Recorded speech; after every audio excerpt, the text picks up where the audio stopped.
wa salamuhu alaih bila adab wala hisab fi khairin wa lutfin wa afiyatin amin ya rabbal ma'asyiral muslimin wal muslimat, hadirin wal hadirat, mustami'in wal mustami'at, jamaah majelis ta'lim, waffaqani Allah wa iyyakum lil khairat.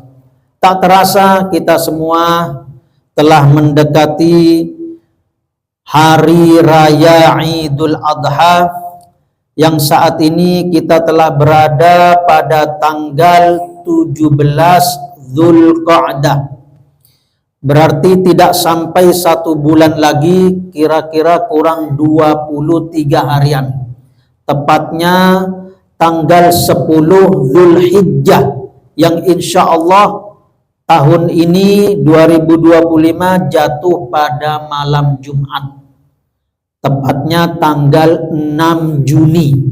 Itu tanggal 10 Dzulhijjah insya Allah. Maka pada kesempatan kali ini kita akan membahas tentang kurban. Apa sih itu kurban? Diambil dari kalimat qaruba yaqrabu kurbanan. Dekat. Qarraba yuqarribu taqriban, mendekatkan. Artinya apa? Seseorang disunnahkan untuk menyembelih hewan kurban, tujuannya untuk mendekatkan diri kepada Allah Subhanahu wa ta'ala. Tapi ini bukan sekedar amalan yang pahalanya kecil, tidak, ini pahalanya sangat besar. Sampai-sampai baginda Nabi kita Muhammad sallallahu alaihi wa alihi wasallam bersabda, "Ma 'amila banu Adam yauman nahri 'amalan ahabbu ila Allah min hiraqatid dam." Tidak ada amalan dari anak keturunan Nabi Adam alaihissalam, yaitu kita manusia, pada hari nahar, pada hari raya Idul Adha, yang lebih Allah cintai dari menyembelih hewan kurban, dari mengucurkan darah dari hewan yang kita sembelih. Jadi amalan yang paling Allah cintai pada hari raya Idul Adha yaitu menyembelih hewan kurban. Tidak bisa diganti dengan uang. Ustadz, saya lihat tetangga saya lebih butuh duit kayaknya Ustadz, apalagi sudah banyak yang nyumbang sapi di masjid itu, di Masjid Munawwar, di Masjid Al-Wusta, di Masjid At-Taqwa, di Masjid Darussalam, pada nyembelih sapi dan kambing. Nanti mereka tidak ada berasnya, gimana masa makan daging toh Ustadz? Makanya bagian saya Ustadz, saya pengen 3 juta yang itu bisa untuk beli 1 ekor kambing, saya akan bagi uang saja Ustaz. Saya tidak beli kambing. Saya tidak ikut iuran sapi 7 orang. Tapi justru 3 juta tersebut saya bagi 30 orang, per orang 100.000. Sehingga mereka bisa beli beras Ustaz. Apakah sama ganjaran pahalanya dengan pahala menyembelih hewan kurban? Tentu beda. Ya dapat pahala ngasih uang, sedekah. Bahkan ya bebas orangnya. Mau dibelikan beras, mau dibelikan sayur, mau dibelikan baju baru kali. Bebas. Tapi pahalanya jauh lebih besar kalau uang 3 juta tersebut kita belikan 1 ekor kambing atau urunan 1 ekor sapi 7 orang. Jauh lebih besar. Kenapa? Karena pada hari raya Idul Adha amalan yang paling Allah cintai adalah mengucurkan darah dengan menyembelih hewan kurban. Dan ini perintah berkurban adalah perintah Allah Subhanahu wa ta'ala dan juga perintah Nabi kita Muhammad sallallahu alaihi wasallam. Allah Ta'ala nyatakan dalam firman-Nya, "Fasholli li rabbika wanhar." Maka solatlah kamu karena Tuhanmu Allah, dan sembelihlah hewan kurban juga karena Tuhanmu Allah. Diambil dari ayat ini, orang sholat, orang berkurban harus ikhlas karena Allah. supaya diterima amal solehnya. Orang puasa, orang sedekah, orang ngaji Al-Quran, orang berzikir, orang baca sholawat, orang hadir majelis taklim mencari ilmu agama, harus semua amal soleh itu ikhlas, mukhlishon lillah. Harus ikhlas karena Allah, baru Allah terima. Jangan sampai riaan, biar dilihat orang kalau dia ahli ibadah, suka beribadah, sholat 5 waktu berjamaah di masjid, biar dibilang orang yang dermawan karena dia selalu berbagi, selalu menyembelih hewan kurban pada hari raya Idul Adha dan ayyamut tasyrik tanggal 11, 12, 13 Zulhijjah. Jangan habis. Kalau saya enggak Ustadz. Kenapa? Ini ada Pak Haji, rumahnya 4, tingkat 4, dan dia terkenal orang yang kaya raya. Mobilnya Alphard 4 juga. Uangnya ada 4 triliun. Istrinya 4 juga. Wah, Masya Allah ini, sampai istri disebut. Ini misal doang, misal. Barangkali juga terjadi pada diri kita. Nah, ditanyalah sama seorang jamaah, Pak Haji kok dermawan betul sih, selalu saja hari raya Idul Adha selalu nyembelih sapi, nyembelih kambing. Pak Haji ini orang dermawan, orang loman, orang baik. Insya Allah pasti Pak Haji masuk surga. Ya, amin, amin. Saya ini gimana, saya tidak mau berkurban Pak. Kenapa Pak Haji? Ya saya kan sudah terkenal. Di kampung ini, di daerah ini, kalau saya ini paling terkaya. Uang 4 triliun.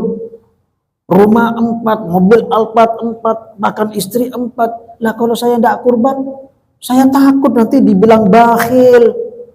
Takut dibilang sekek. Takut dibilang pelit. Takut dibilang cerai oleh orang-orang sekitar masjid. Karena saya orang yang mampu berkurban. Lah ini juga tidak boleh. Tujuannya ria biar dibilang ahli ibadah, atau takut dibilang bakhil, takut dibilang sekek, makanya dia berkurban. Tidak benar juga. Harus berkurban itu limtisali amrillah, untuk mentaati perintah Allah dan Rasulnya Sallallahu Alaihi wa alihi wasallam, supaya diterima. Nah, kemudian berkurban ini, perintah Allah tadi itu amran manduban walaysa amran wujuban. Wanhar kata Allah tadi, dan sembelihlah hewan kurban. Di sini perintahnya bukan perintah wajib. Jadi tidak semua perintah Allah itu wajib. Ada yang wajib seperti sholat 5 waktu, puasa Ramadan, zakat, haji, dan lain-lain sebagainya. Tapi juga banyak yang perintah Allah itu sunnah. Nah, salah satunya berkurban ini. Ini hukumnya sunnah, tapi bukan sunnah biasa. Sunnah muakkadah, sunnah yang sangat dikukuhkan, yang sangat dianjurkan. Makanya baginda Nabi kita Muhammad Sallallahu Alaihi Wasallam tidak pernah beliau tidak berkurban. Setiap tahun beliau selalu berkurban. Setiap tahun. Umirtu bin nahri wa huwa sunnatun lakum. Salah satu sabda Rasul Sallallahu Alaihi Wasallam. Aku ini diperintah oleh Allah untuk menyembelih hewan kurban. Dan itu wajib bagi Nabi Muhammad SAW. Dan sunnah untuk kalian semuanya. Jadi untuk kita umatnya sunnah. Tapi untuk Nabi wajib. Ada 3 amalan yang Rasulullah wajib bagi Rasul SAW melaksanakannya. Makanya beliau selalu melaksanakan. Tapi bagi umatnya sunnah. 1, berkurban. 2, sholat duha. 3, sholat witir. Tapi dalam mazhab Imam Abu Hanifah, berkurban ini wajib lil mustati', wajib bagi yang mampu. dalam mazhab Imam Abu Hanifah radhiyallahu taala anhu. Tapi jumhurul ulama, kesepakatan banyak para alim ulama menyatakan hukumnya sunnah muakkadah. Nah, kalau dia mampu berkurban tapi dia tidak mau berkurban, hukumnya makruh. Nah, pertanyaannya kapan sih seseorang itu disebut, dikategorikan mampu untuk berkurban?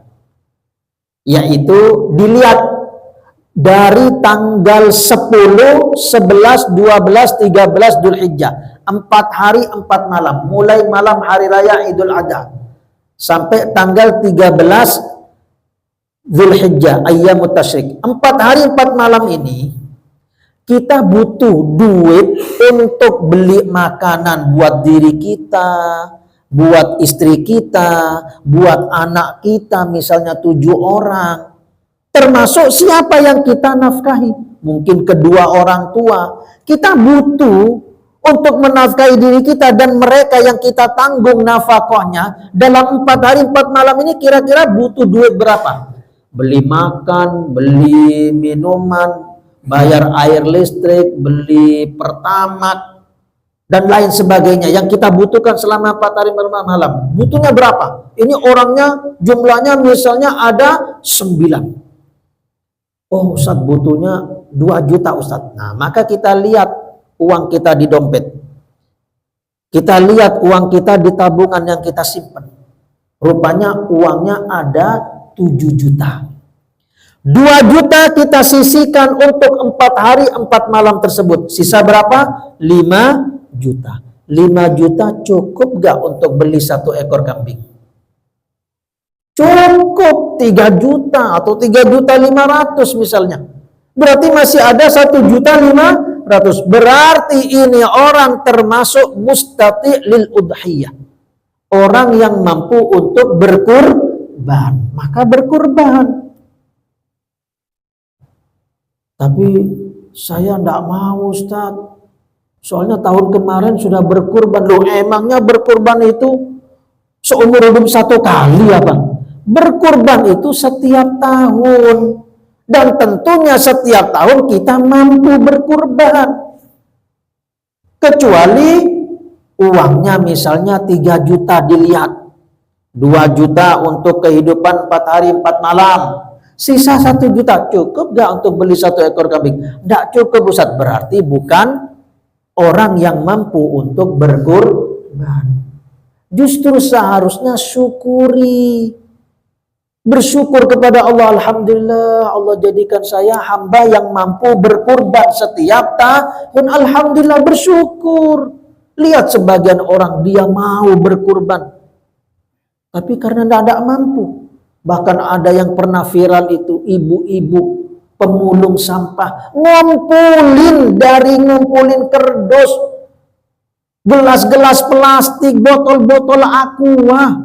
Masya Allah, pemulung sampah hanya demi ingin berkurban, ingin berbagi. Ini kan luar biasa ini.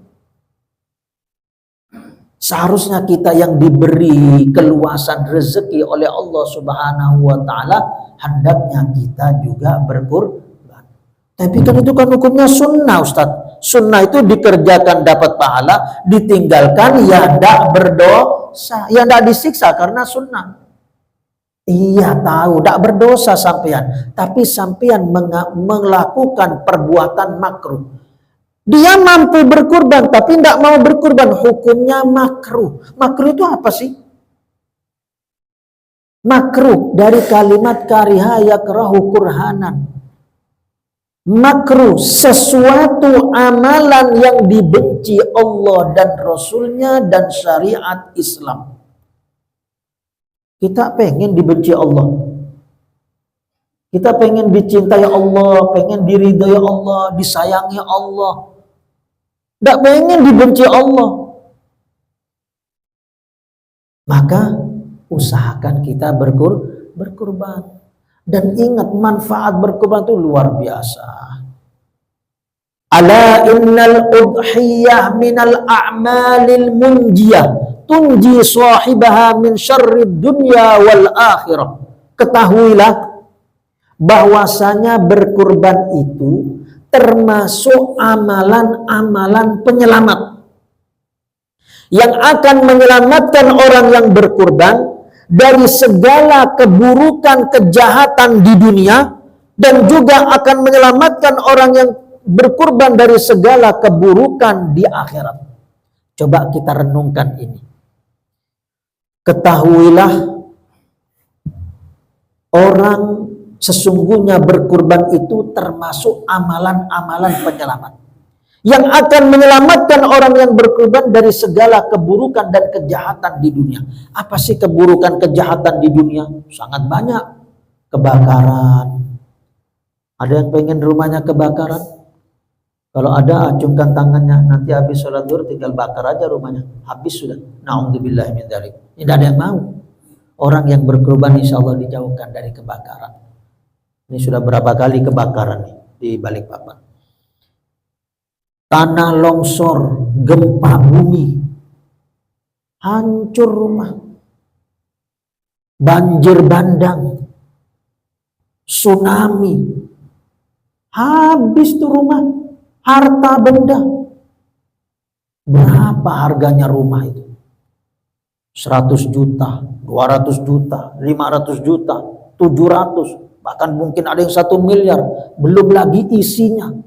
Dari sepeda motor, kendaraan, uang, pakaian, alat-alat elektronik, kulkas, AC. Ya Allah. Hanya menggelontorkan uang 3 juta, salasa malayin. 3 juta. Allah jaga itu rumah kita insya Allah. Allah selamatkan itu dari gempa bumi, dari maling, dari pencuri. Itu keburukan di dunia.